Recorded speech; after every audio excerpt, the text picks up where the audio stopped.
In times gone by, one quarreled oft with Guizhong concerning mechanical principles. We each had our ideals, and neither would yield. Under the pretext of a social gathering, one invited the impartial Rex Lapis to judge the quality of our creations. But Rex Lapis declared that Guizhong's Obscuro Vulpus mechanism was superior.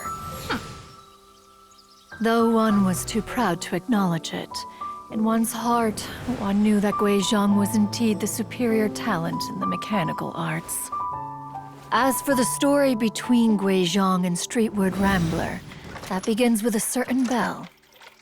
In Guizhong's opinion, while mechanisms were no substitute for human composers, they were yet capable of producing simple but fine melodies. But Streetward Rambler believed music to be an expression of the soul, an emotional enterprise that could never hope to be replicated by machinery. They argued endlessly, until one asked Rex Lapis to intercede.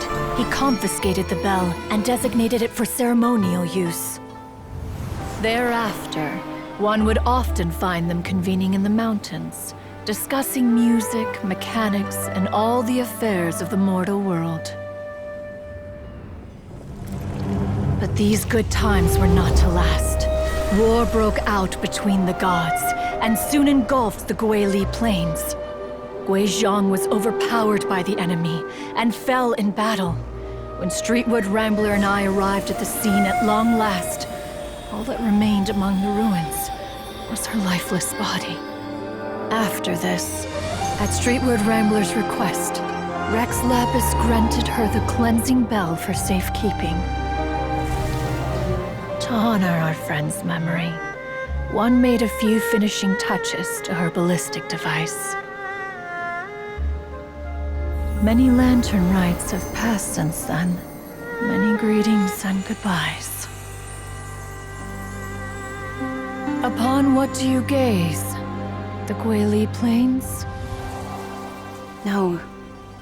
It's everything.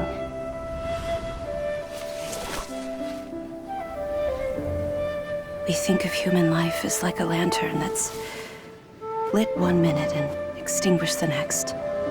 But are we Adepti so different? Perhaps as dust settles after a storm, we too must one day return to the world below.